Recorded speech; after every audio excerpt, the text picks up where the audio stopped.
ওকে, তো কোহেলিকাকে আবারও ধন্যবাদ। টেস্ট ওয়াইজ আপনি সলিউশন গুলো দিয়েছেন, বাট ইন্টারেস্টিংলি সবগুলো নাম্বার 3-তে প্রবলেম, 4টা নাম্বার 3-তে প্রবলেম, বাকি একটা নাম্বার 5-এ। জিআরই বিগ বুকে যেভাবে কোশ্চেন গুলো আছে, তাতে ওদের বলে দেওয়া আছে এটা বিগ বুকের কোন এক জায়গায় যে কোশ্চেনটা ডিফিকাল্টি লেভেল অনুযায়ী, অর্থাৎ নাম্বার 1 হচ্ছে সবচেয়ে সহজ তুলনামূলক ভাবে 7টার মধ্যে, আর নাম্বার 7 সবচেয়ে কঠিন। আপনার 6-7-এ সমস্যা হয়নি, 3-তে গিয়ে আটকেছেন। Anyway, we will solve it. ভাই আমি যখন ওই যে আইবি এর জন্য প্রিপারেশন নিতাম, তখনও আমি যখন এই ধরনের কোয়েশ্চেন গুলো জিআরই বিগ বুক থেকে সলভ করতাম, আমি দেখতাম যে আমি মানে টাফ কোয়েশ্চেন গুলো পারি, আবার মানে একটু সবচেয়ে সহজ কোয়েশ্চেন গুলো পারি। মানে মিডল লেভেলের কোয়েশ্চেন গুলোতে আমি সবসময় কেন জানি মানে কনফিউজড হয়ে যাই। আমি আটকাই বলতে কি, আমি মানে আমার ওখানে দুইটা আইডিয়া ক্রিয়েট হয়, তখন আমি কনফিউজড হয়ে যাই যে আমি কোনটা দাগাবো। আচ্ছা, ওকে, লেটস ওয়ার্ক ইট আউট। সমস্যা নেই। এখানে কোশ্চেন পড়ার পর আমি আপনার কাছ থেকে আপনি কিভাবে চিন্তা করেছেন সেটা জানতে চাইবো। ভুল উত্তরটাকে আইডেন্টিফাই করার চেষ্টা করতে হবে আমাদেরকে সেই সুবিধার্থে, যে কোনটা আমার কাছে মনে হয়েছে যে সঠিক, কিন্তু আসলে সেটা সঠিক নয় এর অনুযায়ী, আনসার অনুযায়ী, সেটাকে আগে আইডেন্টিফাই করতে হবে। Let's begin. There are as yet no vegetation types or ecosystems whose study has been blank to the extent that they no longer blank ecologists. So, আমাদের এখানে কি নিয়ে কথা বলছে? আমাদের এখানে কথা বলছে বেসিক্যালি স্টাডি নিয়ে, তাই না? ভেজিটেশন টাইপস আর ইকোসিস্টেমস হুজ স্টাডি, যার স্টাডি ভেজিটেশন বা ইকোসিস্টেমস এর স্টাডি নিয়ে কথা বলছে, হ্যাজ বিন ব্ল্যাঙ্ক। স্টাডিটা কি হয়েছে, স্টাডিটা কতটুকু শেষ হয়েছে বা কতটুকু বাকি রয়ে গেছে, এই ধরনের কিছু একটা আসছে এখানে। টু দ্য এক্সটেন্ট দ্যাট, মানে এতটুকু পর্যন্ত সেটা হয়েছে যে they no longer blank ecologist, তারা আর ইকোলজিস্টদের কাছে কোনো ইন্টারেস্ট তৈরি করে না বা চ্যালেঞ্জ তৈরি করে না, বা ইত্যাদি ইত্যাদি। সো এটা একটা ডাবল পসিবিলিটি টাইপের বিষয়। অর্থাৎ দুটো ব্ল্যাঙ্কের মধ্যে আমাকে ম্যাচ করাতে হবে। আমি যদি এদিকে কিছু পজিটিভ কিছু দিতে চাই, এদিকেও পজিটিভ কিছু দিতে হবে। এদিকে নেগেটিভ কিছু দিতে চাইলে এদিকে নেগেটিভ কিছু দিতে হবে। তবে এখানে নো লঙ্গার যে ফ্রেজটা আছে, যেহেতু এখানে একটা নেগেটিভ আছে অলরেডি, সো এটা আবার কাটাকাটি হবে, অর্থাৎ এখানে পজিটিভ হলে এখানে নেগেটিভ, এরকম টাইপের হবে, তাই না? এটুকু কি ক্লিয়ার? জি ভাই।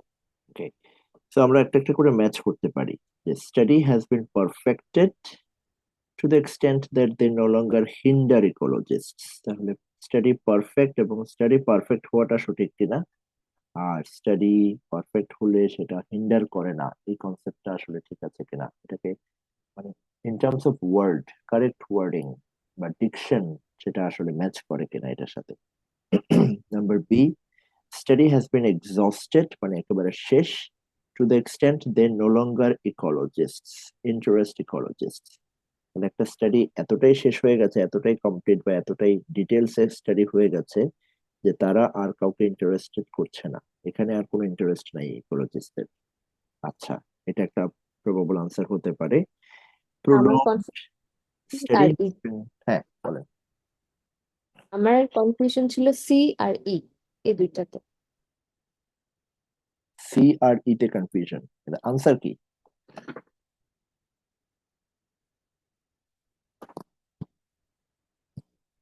আনসার কোনটা? স্যার আনসার বি দেয়া আছে স্যার, এটা তো আমার কনফিউশন ছিল। হ্যাঁ, আনসার বি, আমি সেটাই, সি হ্যাঁ। দিয়ে সি দিয়েছিলাম, পর আনসার দিকে স্যার বি। আচ্ছা, তাহলে আমরা এই দুটোর মধ্যে কম্পেয়ার করি, আমরা এগুলোর মধ্যে কম্পেয়ার করি যে বি আনসার হলো, আমরা বিটাকে বাদ দিলাম কেন। হ্যাঁ, সবসময় চিন্তা করতে হবে যে সঠিক উত্তরটা আমি কি যুক্তিতে বাদ দিয়েছি। তাহলে বি কে আপনি বাদ দিয়েছেন, আমরা আগে অন্যগুলোও কভার করে নিচ্ছি। Study has bin prolonged to the extent that they no longer require ecologists. Does it make sense? যে একটা স্টাডি প্রলং হয়েছে, স্টাডি যদি চলতে থাকে তাহলে ইকোলজিস্টের দরকার হবে, ইকোলজিস্টকে বাদ দেওয়ার তো কিছু নেই। জিনিসটা মিসম্যাচ হয়ে গেল না? দুইটাই পজিটিভ হয়ে যাচ্ছে। স্টাডি যদি চলতে থাকে, আমরা সহজ করে চিন্তা করি, স্টাডি শেষ, স্টাডি চলছে, হ্যাঁ, তো এইভাবে চিন্তা করি। তাহলে স্টাডি যদি প্রলংড হয়, স্টাডি যদি চলতেই থাকে, তাহলে তো ইকোলজিস্টদের বাদ দেওয়ার সুযোগ নেই, নো লঙ্গার রিকোয়ার ইকোলজিস্ট বলার সুযোগ নেই, they will require ecologist, more ecologist দরকার হবে। তাহলে এটা আসলে ম্যাচ করছে না, বোথ সেম ট্র্যাকে চলে যাচ্ছে, নো এর কারণে এটা ম্যাচ করছে না। আচ্ছা, প্রিভেন্টেড চ্যালেঞ্জ, স্টাডি প্রিভেন্ট করার কিছু নেই, স্টাডি এটা যদি ভয়ঙ্কর কিছু না হয়, আহ, বোমা বানানোর মতো কিছু না হয়, তাহলে এখানে প্রিভেন্ট করার কিছু নেই, it doesn't matter. has been prevented to the extent that they no longer challenge ecologists, এটাও ম্যাচ করে না। Study has been delayed to the extent that they no longer benefit ecologists, study delay করব কেন, আর delay যদি করি তাহলে benefit কেন করবে, বেনিফিটের সাথে ডিলের রিলেশনটা কি হতে পারে? হুম, বলেন, মানে সেন্সটা কি বলেন, যে এটা নিয়ে হ্যাঁ হ্যাঁ মানে এটা কি এই ছিল? যে there are as yet no vegetation types or ecosystem, এখানে নো এটার মানে এখানে কন্ট্রিবিউশনটা কি, মানে শুরুতে যে নোটা আছে ওটার কন্ট্রিবিউশনটা আমি মানে ভুলাই ফেলছি আসলে। মানে এমন কোনো ইকোসিস্টেম নাই যার স্টাডি, মানে এমন কোনো ইকোসিস্টেম নাই যার স্টাডি, অর্থাৎ বিভিন্ন ইকোসিস্টেমের মধ্যে এরকম কোনো ইকোসিস্টেম নাই যার স্টাডি, আলটিমেটলি ইকোসিস্টেমের স্টাডি নিয়েই কথা হচ্ছে এখানে, নোটা আর মানে অনেকগুলো ইকোসিস্টেম থাকতে পারে, ভিন্ন ভিন্ন ইকোসিস্টেমের মধ্যে কোনোটাই না, কোনোটা সম্পর্কেই মানে মানে কোনোটা সম্পর্কেই এই কথাটা বলা যাবে না, সেটা বলছে। তাহলে আমাদের মূল আর্গুমেন্টে এসে, দ্বিতীয় পোর্শনে এসে, হুজ স্টাডি থেকে শুরু করলেই আমাদের কাজ হচ্ছে, প্রথম অংশ নিয়ে আমাদেরকে ভাবতে হচ্ছে না আসলে। মানে এই কথাটা, study has been exhausted, no longer interest ecologists, এই যে স্টাডি এক্সস্টেড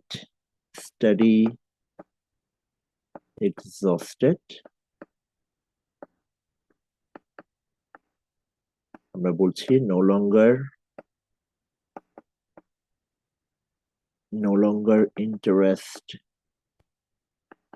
ecologists, এই পুরো জিনিসটাকে নেগেটিভ করতে হবে না, স্টাডি এক্সস্ট হয়ে গেছে, আর ইকোলজিস্টদের কোনো ইন্টারেস্ট এখানে নাই, এটা কি পজিটিভ কথা হবে নাকি আলটিমেটলি নেগেটিভ করতে হবে? এই যে বক্তব্যটা, এটা কি সঠিক নাকি ভুল? হ্যালো? সঠিক, এটা তো সঠিক স্যার। মানে স্টাডি কি আসলে এক্সস্টেড হয়ে গেছে নাকি স্টাডি চলমান থাকবে?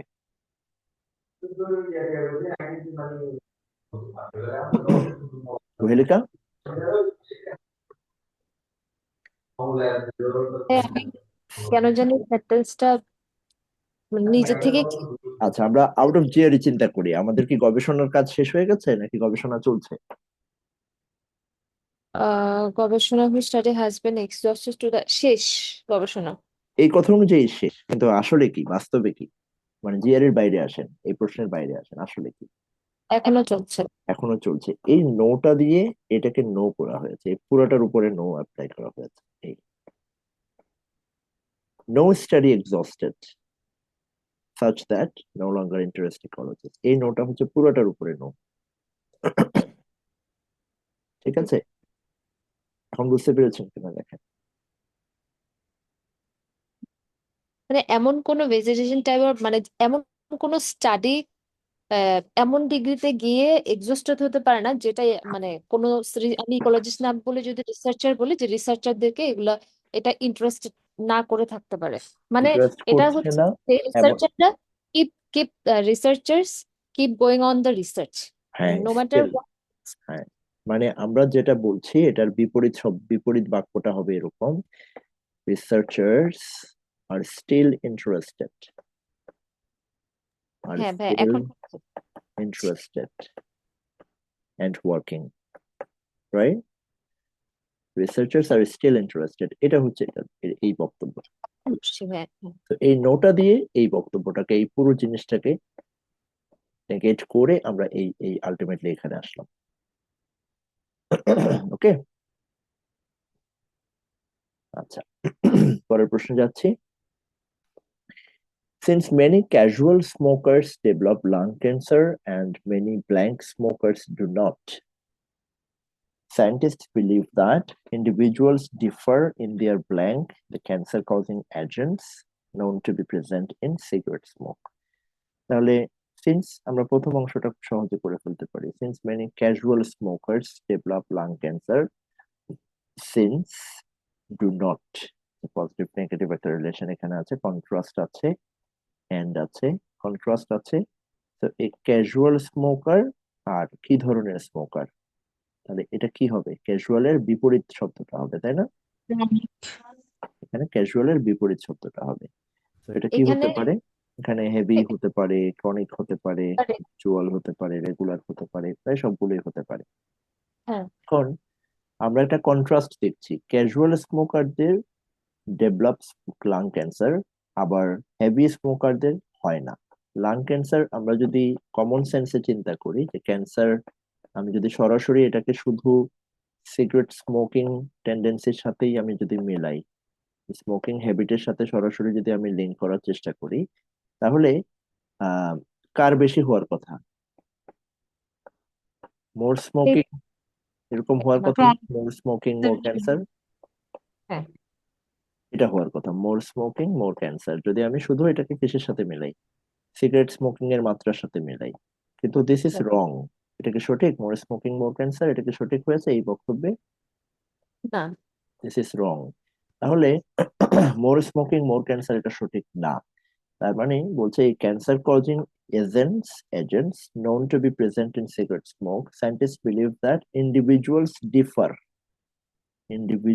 differ in their blank the cancer causing agents, অর্থাৎ ক্যান্সার কজিং এজেন্টস এর যে effect, in their effect too, তাই তো, in their resilience too, তাদের যে মানে তারা কতটুকু সহ্য করবে, কতটুকু সেটার বিপরীতে রিয়েক্ট করবে, রিয়েকশন টু, সেটাতে তারা ডিফার করে, সেই শব্দটা আমার দরকার। তাহলে আমি দুটো শব্দ পেলাম, একটা হচ্ছে ক্যাজুয়ালের বিপরীত শব্দ এখানে আসবে, অপোজিট টু ক্যাজুয়াল, একটা হচ্ছে অপোজিট অফ ক্যাজুয়াল, আরেকটা শব্দ আমরা পাচ্ছি যেখানে আমরা বেসিক্যালি কি দিব, একটা শব্দ আমরা পাচ্ছি যেখানে বেসিক্যালি আমরা এফেক্টটা বোঝানোর চেষ্টা করব, এফেক্ট অফ, তাই তো, effect of the effect cancer আর কজিং। রেসপন্স, ক্যান্সার কজিং এজেন্টটা প্রতি রেসপন্স। তাহলে এখানে আমরা একটা একটা বাদ দিই, সাসেপ্টিবিলিটি হতে পারে, হুম ইয়েস হতে পারে, ক্রনিক কনসার্ন নো, প্রক্সিমিটি কাছাকাছি থাকা হ্যাঁ নো, প্রক্সিমিটি তো হচ্ছে, অর্থাৎ আমি হ্যাঁ, প্রক্সিমিটি মানে প্রক্সিমিটি মানে নিয়ার অ্যাবাউট না? নৈকট্য, রাইট, কাছে থাকা। তাহলে হেভি ও স্মোকার তো কাছে থাকতো, তাহলে তাহলে প্রক্সিমিটি হচ্ছে না। রিলায়েন্স, স্মোকিং এর উপর রিলাই করার কোনো ইস্যু আছে এখানে? নাই। এক্সপোজার হতে পারে, এক্সপোজার হতে হতে পারে, পারে। কিন্তু তাই আমার রেগুলারটা ঠিক আছে কিনা, রেগুলার এক্সপোজার আর হেভি সাসেপ্টিবিলিটি দুটোর মধ্যে কোনটা বেটার? এটা স্যার আমি আনসার করার হেভি সময় এইটাই দিয়েছিলাম স্যার, রেগুলার আমিও এক্সপোজার টু। দেখলাম, পরে দেখলাম যে এই আনসার। পরে দেখি এক্সপোজার, স্যার এই আনসার। আচ্ছা, এক্সপোজার কার বেশি হবে, যে ক্যাজুয়াল নাকি যে হেভি? যে হেভি তার হওয়ার কথা। এক্সপোজার বেশি হবে কার, ক্যাজুয়ালের না হেভির? হেভির। হেভির বেশি হবে। তাহলে if it is based on exposure, তাহলে হেভি স্মোকারের সবসময় ক্যান্সার বেশি হওয়ার কথা না? ঠিক আছে, এটা যদি এক্সপোজারের উপর ডিপেন্ড করে তাহলে কার বেশি ক্যান্সার হওয়ার কথা সবসময়? মানে হেভি ভাই স্মোকারের। এটা বুঝাতে আমরা, হেভি স্মোকার বুঝাতে যাদেরকে বুঝাচ্ছে, হ্যাঁ, মানে আমি এদেরকে মানে রিনেম যদি করি, রিফ্রেজিং যদি করি, তাহলে সেটা রেগুলার স্মোকার না। এটা এটা চেইন স্মোকার বলতে পারেন, রেগুলার স্মোকার বলতে পারেন। ইন টার্মস অফ ক্যাজুয়ালের বিপরীত শব্দ হিসেবে রেগুলার ঠিক আছে। ক্যাজুয়াল মানে হতে পারে যে মাঝে মধ্যে, হঠাৎ হঠাৎ এরকমটাকে ক্যাজুয়াল, রেগুলার মানে একদম নিয়মিত।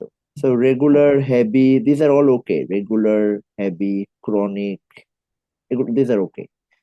Habitual, even habitual is also like related. But আমার এখন দেখার বিষয় হচ্ছে, আমি বলছি ক্যাজুয়াল এবং হেভির মধ্যে পার্থক্য আছে। ক্যাজুয়ালরা লাং ক্যান্সার ডেভেলপ করে, since many casual smoker develop lung cancer, যেখানে চেইন স্মোকাররা বা হেভি স্মোকাররা বা রেগুলার স্মোকাররা করে না। এই যে একটা প্যারাডক্স, আপাত দৃষ্টিতে মনে হতে পারে ক্যাজুয়ালের হবে কম সমস্যা, চেইন স্মোকার বা হেভি স্মোকারের হবে বেশি সমস্যা, হ্যাঁ। স্মোকিং ইয়া অনুযায়ী, স্মোকিং হ্যাঁ। মাত্রা অনুযায়ী সেটা।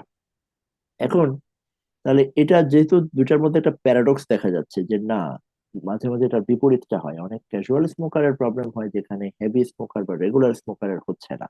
তাহলে এই এই এফেক্টটা, ক্যান্সার কজিং এজেন্টস এর এফেক্টটা ইন্ডিভিজুয়ালের উপর আলাদা আলাদা। এই যে ইফেক্ট অফ এক্সপোজার দিয়ে কি ইফেক্ট অফ বোঝায়? নাম্বার ওয়ান, বুঝায় না। নাম্বার টু, এক্সপোজার মানে কি? এবার আমরা এক্সপোজার দিয়ে চিন্তা করি, এক্সপোজার মানে আমি কতটুকু এক্সপোজড হলাম। Who is more exposed? Heavy exposure, regular exposure more exposed, নাকি ক্যাজুয়াল এক্সপোজার মোর এক্সপোজড? কে বেশি এক্সপোজার নিচ্ছে স্মোকিং এর? হেভি। হেভি স্মোকার অবশ্যই বেশি এক্সপোজার নিচ্ছে। তাহলে হেভি এক্সপোজার যদি এক্সপোজার বেশি নেয়, তাহলে হেভি স্মোকারেরই তো, এবং এক্সপোজারের উপর ডিপেন্ড করেই যদি সিগারেটের ইফেক্টটা হয়, এক্সপোজারের উপর ডিপেন্ড করেই যদি ক্যান্সার হয়, তাহলে হেভি স্মোকারেরই তো অসুখ বেশি হওয়ার কথা। ক্যাজুয়ালের যে প্রথমে যে বাক্যটা বলা হলো, ক্যাজুয়াল স্মোকারের ডেভেলপ করেছে কিন্তু হেভির হয়নি, সেটা তো এখানে সলভ হচ্ছে না, প্যারাডক্সটা সলভ হচ্ছে না। এবার বোঝা গেল? আমি আর একটু সহজ করে বলছি, let me try it again. এটা হচ্ছে আমরা এখানে কম্পেয়ার করছি কিসের মধ্যে? আমরা এখানে কম্পেয়ার করছি বেসিক্যালি, আমরা বলছি ক্যাজুয়াল ভার্সেস হেভি। ওকে, ক্যাজুয়াল ভার্সেস হেভি। তো এই ক্যাজুয়াল এবং হেভির মধ্যে যখন আমরা কম্পেয়ার করছি তখন বলছি যে এখানে নর্মালি আপাত দৃষ্টিতে মনে হতে পারে ক্যান্সার ক্যাজুয়ালের কম হবে, হেভির বেশি হবে, তাই তো? কিন্তু এখানে বলছে many casual smokers develop lung cancer and many heavy smokers do not. ক্যাজুয়ালের ক্যান্সার হয়, ক্যান্সার, বাট হেভির হচ্ছে না। তাহলে আমরা কারণটা বের করতে চেষ্টা করছি। বলছে believe that, scientist believe that individuals differ, একটা ডিফারেন্স আছে, differ in their blank to the cancer causing agents. তাহলে এই ক্যান্সারের এজেন্টস, এই যে কার্সিনোজেনিক, যেটাকে বলে ক্যান্সার কজিং, কার্সিনোজেনিক সাবস্টেন্সের যে ইফেক্ট, এফেক্ট, সেটা কিসের উপর ডিপেন্ড করে? এটার উপর আমরা বলছি যে সেটা ডিপেন্ড করে একটা ইন্ডিভিজুয়াল ব্যক্তি সে কতটা এফেক্টেড হবে তার উপর। সেটা প্রক্সিমিটির উপর ডিপেন্ড করে না, কারণ প্রক্সিমিটি যদি হতো তাহলে যে হেভি তারই বেশি হতো, কিন্তু আমরা দেখছি এটা টু নট। এক্সপোজারের উপর যদি ডিপেন্ড করতো তাহলে যে হেভি তারই বেশি হতো, কিন্তু এখানে আছে ডু নট। সাসেপ্টিবিলিটির উপর ডিপেন্ড করে, অর্থাৎ একজন নিয়মিত স্মোকিং করেও বেঁচে যাচ্ছে, আরেকজন হঠাৎ হঠাৎ ক্যাজুয়ালি স্মোকিং করেই আটকে পড়ে যাচ্ছে, সেজন্য এটা ডিপেন্ড করে সাসেপ্টিবিলিটির উপর। Clear?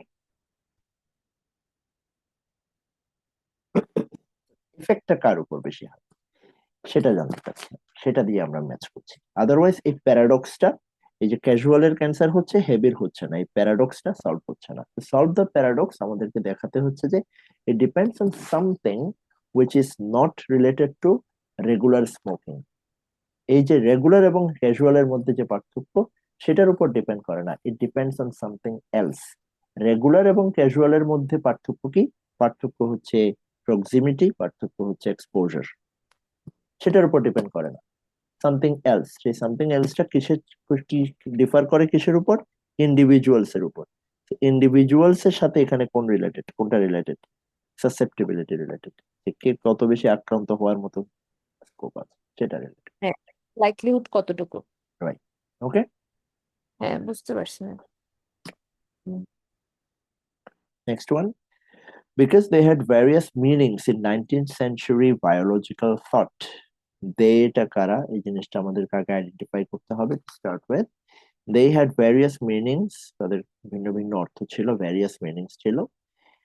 Biological thought, mechanism and vitalism, এটা হচ্ছে they, mechanism and vitalism ought not to be considered blank terms। তাহলে আমরা এখানে কমন বলে ফেলতে পারছি যে তাদের মেকানিজম এবং ভাইটালিজম দুটো শব্দ সম্পর্কে বলা হচ্ছে, এবং বলা হচ্ছে যে তাদের ভিন্ন ভিন্ন অর্থ ছিল, বিভিন্ন অর্থ ছিল, ভেরিয়াস মিনিংস ছিল। তাহলে ought not to be considered as one term, single term, or like common terms, right? মানে আমরা একটা টার্ম হিসেবে তাদেরকে চিন্তা করতে পারবো না, তাদের ভিন্ন ভিন্ন অর্থ ছিল, সেটা আমাদের এখানে আসবে। যেটা দুইটা একই মিনিং এর অর্থ হিসেবে আমরা চিন্তা করব না, এটাকে ভিন্ন মিনিং এর অর্থ হিসেবে চিন্তা করতে পারবো। Thus, I find the recent insistence that the terms had single definitions। তাহলে সে বলছে I find the recent insistence that the terms had single definition, term গুলোর একটা ডেফিনেশন আছে, তো তারা সেম ডেফিনেশন বা একই ডেফিনেশনে ব্যবহৃত হয়। টু বি এন্টায়ারলি, মানে তার কি এটা পছন্দ হবে, সিঙ্গেল ডেফিনেশন দেওয়াটা সে কি পছন্দ করবে নাকি অপছন্দ করবে?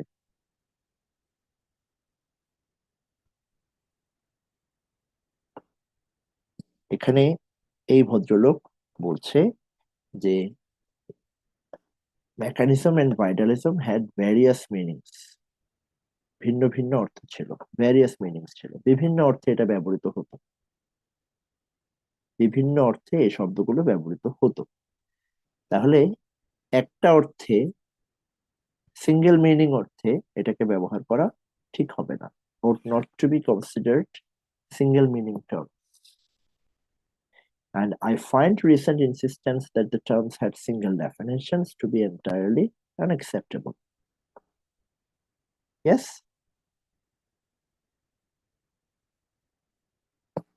হ্যালো? ইয়েস ভাইয়া। ওকে, তো কোনটা যাচ্ছে এখানে? কনসিডার্ড, আমরা এখানে চিন্তা করছি সিঙ্গেল ডেফিনেশন, সিঙ্গেল হলে ভাইয়া এখানে ইউনিভোকাল যেটা আছে এটা হবে না?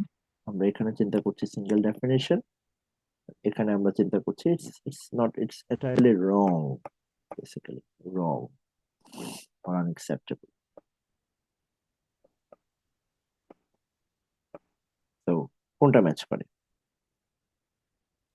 ইউনিভোকাল, erroneous, problematic, anachronistic, obtuse, suspect, vapid, which one? A. Uniform erroneous. এটাতে কি সমস্যা ছিল, কোনটা নিয়ে সমস্যা ছিল? সেকেন্ড লাইনটা একটু বলবেন যে does I find the recent insistence that the terms had single definitions to be entirely, এটা দিয়ে কি বুঝাইছে? আমি একটু মিস করে গেছি ওদের। আচ্ছা, ইনি বলছেন যে এই শব্দগুলো mechanism, vitalism had various meanings, হ্যাঁ, মেকানিজম এন্ড ভাইটালিজম ওয়ার্ড গুলো ভ্যারিয়াস মিনিংস আছে, এটা হচ্ছে ওনার বক্তব্য, ভ্যারিয়াস মিনিংস এ ব্যবহৃত হয়। তাহলে is he accepting single definition? কেউ যদি বলে যে না দিজ আর সিঙ্গেল ডেফিনেশন ওয়ার্ডস, তাহলে সেটাকে তিনি পছন্দ করবেন নাকি অপছন্দ করবেন, সঠিক বলবেন না ভুল বলবেন? ভুল বলবেন। That's it. I find the recent insistence, মানে কিছু মানুষজন এটাকে ইনসিস্ট করছে যে না mechanism, vitalism had single definition. উনি জানেন যে ভ্যারিয়াস মিনিংস এ ব্যবহৃত হয়েছে, কিছু মানুষ বলছে সিঙ্গেল ডেফিনেশনে হয়েছে, সেই ব্যাপারটা উনি রং বলছেন। ওকে, বুঝতে পারছি। okay, another number 3, scientists pristine reputation। pristine মানে কি? What is আদি আদি হয়, বাট এটা আসলে মানে সময়ের সাথে সম্পর্কিত না, এটা এটা একটু ডিফারেন্ট চিন্তা করতে পারলে ভালো হয়। এটা আদি কোন অর্থে আদি হয়েছে আসলে, এটা কোন অর্থে আদি হয়েছে? আদি, এখানে আদির একটা অর্থ হচ্ছে, বাংলায় যদি আমি বলি, আদির একটা বিষয় হচ্ছে যে আদিম বা আদি অর্থে আমরা বোঝাই যেটা অপরিবর্তিত, যেখানে মানুষ কোনো ডিস্টারবেন্স করেনি, আনডিস্টার্বড, অকৃত্রিম, যেটাকে বলা হয় প্রিস্টিন, আনটাচড, সেটাকে ওই অর্থে আদি অর্থে ব্যবহৃত হতে পারে। যেটাকে এখানে আসলে প্রিস্টিন বলতে আসলে বোঝায় যে যেটা clean and fresh, like spotless. Pristine মানে হচ্ছে বেসিক্যালি স্পটলেস। নিদাগ, ফ্ললেস, একেবারে পারফেক্ট কন্ডিশন। ইমেকুলেট একটা শব্দ আছে, ইমাকুলেট, আনটার্নিশড, এগুলো ঠিক আছে। Okay, so reputation as devotees of the disinterested pursuit of truth. Scientists' pristine reputation. আমরা কাদেরকে নিয়ে কথা বলছি এখানে? কি নিয়ে কথা বলছি? সাবজেক্ট আইডেন্টিফাই করে আমরা সায়েন্টিস্টদেরকে নিয়ে কথা বলছি। Talking about scientist. তাদের কি ছিল? তাদের একটা রেপুটেশন ছিল। রেপুটেশনটা একদম ফ্ললেস বা ইমাকুলেট ছিল। ইমাকুলেট রেপুটেশন ছিল, কোনো দাগ ছিল না সেখানে, আনটার্নিশড। As devotees of the disinterested pursuit. What is disinterested? Disinterested মানে কি?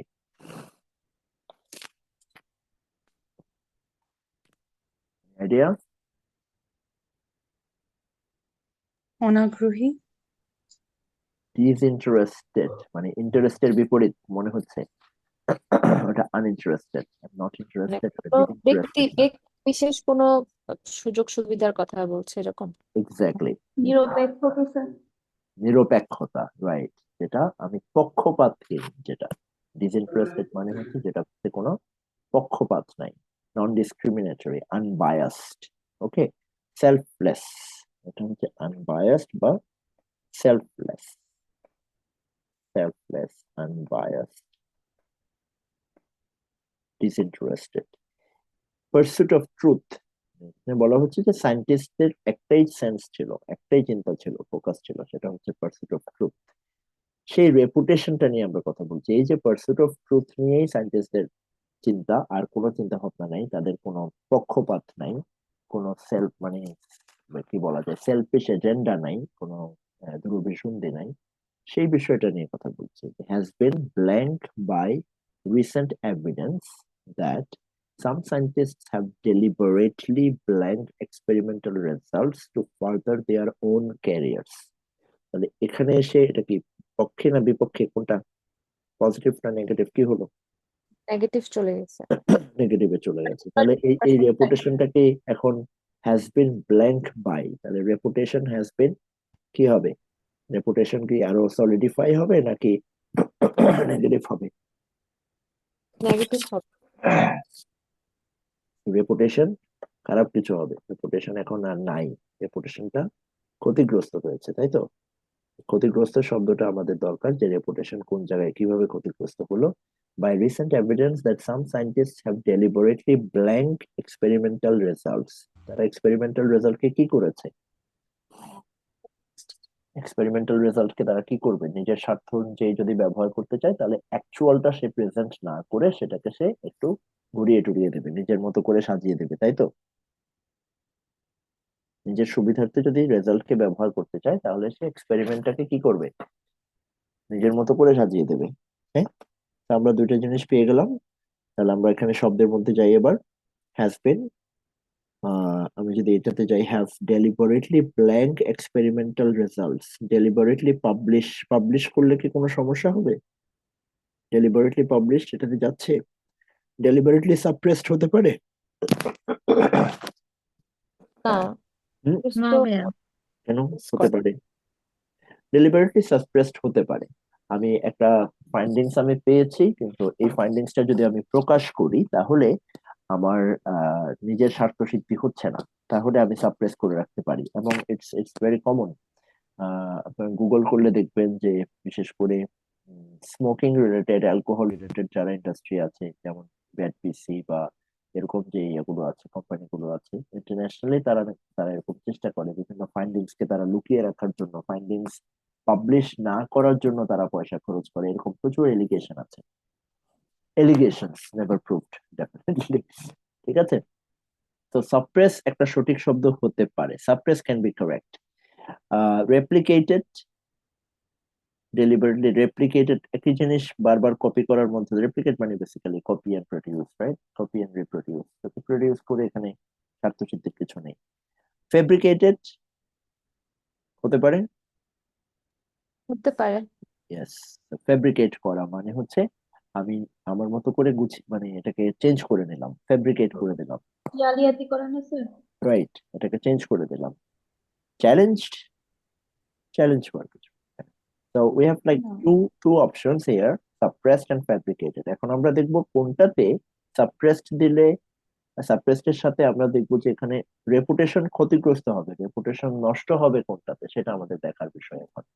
তো কোনটা ভ্যালিডেট না ভ্যালিডেট হলে নাকি কম্প্রোমাইজ হলে, which one is correct? হবে। compromised, কম্প্রোমাইজ হলে আমাদের ডি আনসার। এখানে আমরা জোড়া মিলিয়ে যেটা করলাম শব্দের, সেই সুযোগটা আমরা বর্তমান সেটআপে পাবো না। এখনকার যে সেটআপ সেখানে আবার এরকম হবে না। এখনকার সেটআপে আমরা জানি যে আমার ব্ল্যাঙ্ক 1 এর জন্য আমার এবিসি আছে, এবিসি থেকে একটা নিতে হবে। ব্ল্যাঙ্ক 2 এর জন্য আমার ডিইএফ আছে, সেখান থেকে একটা নিতে হবে। এখানে আমরা যেভাবে করলাম যে প্রথমে পাবলিশড এবং রেপ্লিকেট এবং সাপ্রেসড এবং ফেব্রিকেট মিলালাম, তো এখনকার ইয়াতে আবার এরকম দুইটা মিলে যাবে না, আপনি একটাই অপশন পাবেন। দুইটা সাপ্রেসডও হতে পারে, ফেব্রিকেটেডও হতে পারে, এভাবে আপনি মিলবে না। ওকে, আর যদি মিলে যায় তাহলে you need to really think hard যে এই দুটার মধ্যে কোনটা better option. Okay, moving on. Last one, in many science fiction films the opposition of good and evil is portrayed as a blank between technology, which is blank, and the errant will of a depraved intellectual. It's a perfect example of block of four. আমরা ওদিন আলাপ করেছিলাম যে একটা strategy আছে যেটার নাম হলো block of four. Block of four গুছিয়ে দেখাচ্ছি যে কিভাবে আমরা এই শব্দটা কাজে লাগাতে পারি, জিনিসটা স্ট্র্যাটেজিটাকে কাজে লাগাতে পারি। তো এখানে বলছে কি নিয়ে কথা,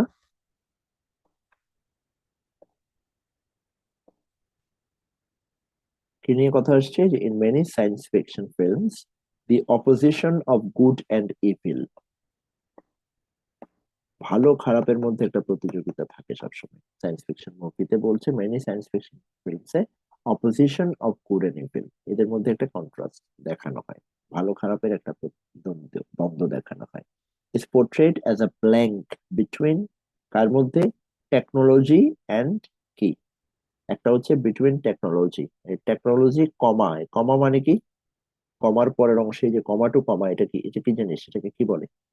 এটা টেকনোলজিকে আবার ভালো ডিফাইন করছে। এটাকে কি বলে? এটা একটা অ্যাডজেক্টিভ ক্লজ, which is দিয়ে যেটা আছে সেটা হচ্ছে একটা অ্যাডজেক্টিভ ক্লজ। অ্যাডজেক্টিভ ক্লজের কাজ কি? এটা টেকনোলজিকে ডেসক্রাইব করছে, তার আগের অংশটাকে কি করছে, ডেসক্রাইব করছে, কিংবা আগের অংশটাকে ডিফাইন করছে। অ্যাডজেক্টিভ ক্লজ, এটাকে which is না দিয়ে আমরা সরাসরি which is, which শব্দটা বাদ দিয়ে আমরা অ্যাপোজিশন হিসেবে আমরা এটাকে ব্যবহার করতে পারি গ্রামাটিক্যালি, অ্যাপোজিশন হিসেবে এটাকে ব্যবহার করতে পারি। So it is about technology, এখানে যা যাবে সেটা হচ্ছে টেকনোলজি সম্পর্কে। আচ্ছা, একটা হচ্ছে টেকনোলজি, আরেকটা হচ্ছে the errant will of a depraved intellectual. So who is this guy? এটা এখানে কি সম্পর্কে বলা হচ্ছে? depraved intellectual মানে কি?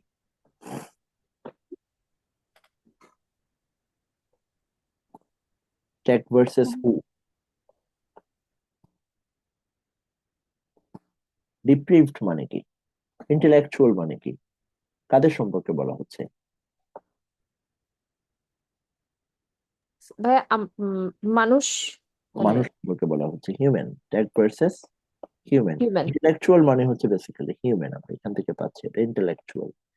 ইন্টেলেকচুয়াল বলতে এখানে হিউম্যানকে বলা হচ্ছে। এই ইন্টেলেকচুয়াল সম্পর্কে কি বলা হয়েছে, সে কি ভালো না খারাপ, তার সম্পর্কে কি বলা হয়েছে? ডিপ্রেভড। খারাপ। ডিপ্রেভড মানে হচ্ছে ডেভিয়েন্ট, ডিজেনারেট বা করাপ্ট, তাই তো? করাপ্ট, করাপ্ট, ডিজেনারেট, খারাপ, খারাপ। ওকে, তো হিউম্যানটা হচ্ছে এখানে খারাপ, ডিজেনারেট, ডিপ্রেভড, করাপ্ট। হিউম্যান যদি করাপ্ট হয়, হিউম্যানটা কি গুড না ইভিল, কোন গ্রুপে গেল? এভিল। ইভিল। টেক কোন গ্রুপে যাবে? গুড গ্রুপে যাবে। তাহলে আমার portrait as a blank between, তাহলে আমরা এই ব্ল্যাঙ্ক মানে হচ্ছে বেসিক্যালি আমরা একটা কনফ্লিক্ট নিয়ে কথা বলছি, তাই তো? Fight, conflict, right? কনফ্লিক্ট নিয়ে কথা বলছি। আর টেকটা হবে গুড, আমরা যে শব্দটা টেকের জন্য যে শব্দটা দেবো which is পজিটিভ, পজিটিভ শব্দ আমার এখানে দরকার। তো এই দুটো জিনিস আমরা পেয়ে গেলাম। আমরা একটা কনফ্লিক্ট নিয়ে কথা বলছি এবং ট্যাগের জন্য আমার একটা পজিটিভ শব্দ লাগবে। এটাকে বলে মানে ব্লক অফ ফোর স্ট্র্যাটেজি হিসেবে বলা হয় এটাকে, যে আমরা এখানে চারটা সেট আপ বসিয়েছি। গুড এন্ড ইভিল আমরা আইডেন্টিফাই করেছি, এখানে বিটুইন গুড এন্ড ইভিল কথা হচ্ছে। তারপরে আমরা দুইটা পক্ষ আইডেন্টিফাই করেছি, একটা টেক একটা হিউম্যান। টেক হিউম্যানটাকে তার যে ক্লু গুলো আছে, ইরান্ট উইল, তারপরে ডিপ্রেভড, এই শব্দ অনুযায়ী আমরা ইভিলের পাশে ফেলেছি, সুতরাং ট্যাগটাকে গুড এর পাশে ফেলতে হবে। এই সেট আপটা দিয়ে আমরা সলভ করলাম যে ট্যাগ সম্পর্কে একটা পজিটিভ ওয়ার্ড আমার দরকার, যেটা ইউজফুল হতে পারে, ডিহিউম্যানাইজিং হবে না, আনফিটার্ড হওয়ার কিছু নাই, বেনিফিসেন্ট হতে পারে, মেলিভোলেন্ট হবে না। এখানে দুটো বিষয়ের মধ্যে, গুড এন্ড ইভিল এর মধ্যে আমরা কি দেখছি? ফিউশন দেখছি? No, we are not looking at fusion, we are looking at conflict. Okay, হ্যাঁ, বুঝতে পেরেছি। নাইস। মানে এই যে আহ, মানে মিলানো, যে হ্যাঁ এখানে দুইটা সত্তা, এইটা মিলাতে পারছিলাম না, আচ্ছা, এখন বুঝেছি।